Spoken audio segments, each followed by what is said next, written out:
മണിക്കൂർ നീണ്ട വാദപ്രതിവാദത്തിനൊടുവിൽ വെടിനിർത്തൽ കരാറിനും ബന്ദിമോചനത്തിനും അംഗീകാരം നൽകി ഇസ്രായേൽ ഗവൺമെന്റ്. കഴിഞ്ഞ ദിവസം കൂടിയ സുരക്ഷാ ക്യാബിനറ്റ് നേരത്തെ തന്നെ കരാറിന് അംഗീകാരം നൽകിയിരുന്നു. ഗവൺമെന്റിലെ ചില പാർട്ടികളും മന്ത്രിമാരും കരാറിനെ എതിർത്തത് കരാർ നടപ്പിലാക്കുന്നതിൽ അനിശ്ചിതത്വം സൃഷ്ടിച്ചു. ശബത്ത് ആരംഭിക്കുന്നതിന് മുൻപ് ഉച്ചകഴിഞ്ഞ് 3:30 മന്ത്രിസഭാ യോഗം ആരംഭിക്കേണ്ടിയിരുന്നത്. എന്നാൽ വൈകിട്ട് 6:30 യോഗം തുടങ്ങിയിരുന്നില്ല. അതിനു മുമ്പ് കൂടിയ ഇസ്രായേൽ സുരക്ഷാ ക്യാബിനറ്റ് ബന്ദ് ഇടപാടിന് അനുകൂലമായി തീരുമാനമെടുത്തു. ദേശീയ സുരക്ഷാ മന്ത്രി ഇത്തമാർ ബെൻഗ്വിറും ധനമന്ത്രി ബെസലേൽ സ്ട്രോമിച്ചും കരാറിനെതിരെ വോട്ട് ചെയ്തു. ശേഷം രാത്രിയോടെയാണ് മന്ത്രിസഭാ യോഗം ആരംഭിച്ചത്. പുലർച്ചെ 1 മണിക്കാണ് കരാർ മന്ത്രിസഭ അംഗീകരിച്ചുകൊണ്ടുള്ള അറിയിപ്പ് മാധ്യമങ്ങൾക്ക് ലഭിച്ചത്.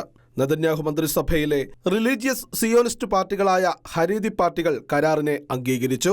ഓട്സ്മ യഹൂദത്തിന്റെയും റിലീജിയസ് സയനിസ്റ്റ് പാർട്ടി കൂടാതെ ലിക്വിഡ് പാർട്ടിയുടെ മന്ത്രിമാരായ ഡേവിഡ് അംസലേം, അമിത്ഷായ് ചിക്ലി എന്നിവരും കരാറിനെ എതിർത്ത് വോട്ട് ചെയ്തു. ഇസ്രായേൽ കമ്മ്യൂണിക്കേഷൻ മന്ത്രി ശ്ലോമോ കാർഹി ചർച്ചയിൽ നിന്നും വിട്ടുനിന്നു. കരാറിനെ പിന്തുണച്ച യുണൈറ്റഡ് തോറ ജൂദായിസം തലവനും ഇസ്രായേൽ ഭവന വകുപ്പ് മന്ത്രിയുമായ ഇറ്റ്സാക്ക് ഗോൾഡനോഫ് വ്യക്തമാക്കിയത് ബന്ദികളെ മോചിപ്പിക്കുന്നതിനേക്കാൾ വലിയ മറ്റു പദ്ധതികൾ തങ്ങൾക്കില്ല എന്നാണ്. ആഭ്യന്തരമന്ത്രി മോശെ അർബൽ, വിദേശകാര്യമന്ത്രി ഗിഡിയൻ സർ, കായിക മന്ത്രി മിക്കി സോഹാർ, വിദ്യാഭ്യാസ മന്ത്രി യോവ് കീഷ്, സേവ് എൽകിൻ എന്നിവരുൾപ്പെടെയുള്ള നെതന്യാഹു മന്ത്രിസഭയിലെ 24 മന്ത്രിമാർ കരാറിനെ അനുകൂലിച്ച് വോട്ട് ചെയ്തു. 8 മന്ത്രിമാർ എതിർത്തും വോട്ട് രേഖപ്പെടുത്തി.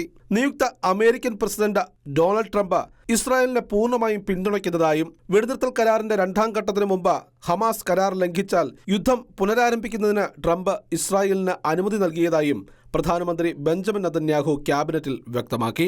നിലവിലെ പ്രസിഡന്റ് ജോ ബൈഡൻ മരവിപ്പിച്ചതായി അവകാശപ്പെട്ട ആയുധ കയറ്റുമതി ട്രംപ് പുനരാരംഭിക്കുമെന്നും നെതന്യാഹു കൂട്ടിച്ചേർത്തു. International desk, Shekinah news.